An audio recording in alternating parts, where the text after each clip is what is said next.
Plain text. Hey everyone! If you've ever sat through a PowerPoint presentation that felt more like a snooze fest than a spark of inspiration, you're not alone. But trust me, it doesn't have to be that way. Today, I'm here to transform your PowerPoint presentations from mundane to magnificent. First things first, let's talk design. You see, the power of PowerPoint lies in its design capabilities. Whether you're a seasoned pro or a first-timer, the key is to keep your slides clean and professional. Use high-quality images and align your text for a tidy look. Remember, less is often more. Avoid cluttering your slides with too much information. Now, onto the colors and fonts. Oh, they can really set the mood.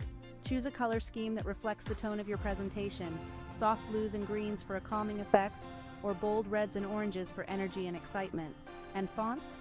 Keep them readable. No one wants to squint at a screen trying to decipher fancy script. But hey, it's not all about looks. Your presentation needs to flow like a good story. Start with an introduction that hooks your audience. Then, build your case with data and insights and wrap it up with a compelling conclusion. This narrative structure helps keep your audience engaged from start to finish. And here's a pro tip. Make use of PowerPoint's plethora of tools.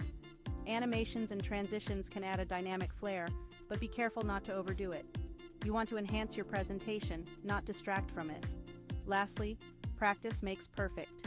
Rehearse your presentation multiple times.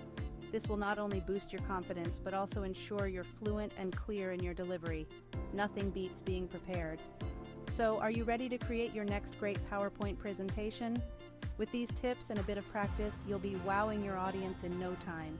Remember, a great presentation is not just about delivering information, it's about making it memorable. Let's make your next PowerPoint something truly special. Thanks for tuning in, and hey, don't forget to like and subscribe for more tips on professional skills and more. Catch you in the next one.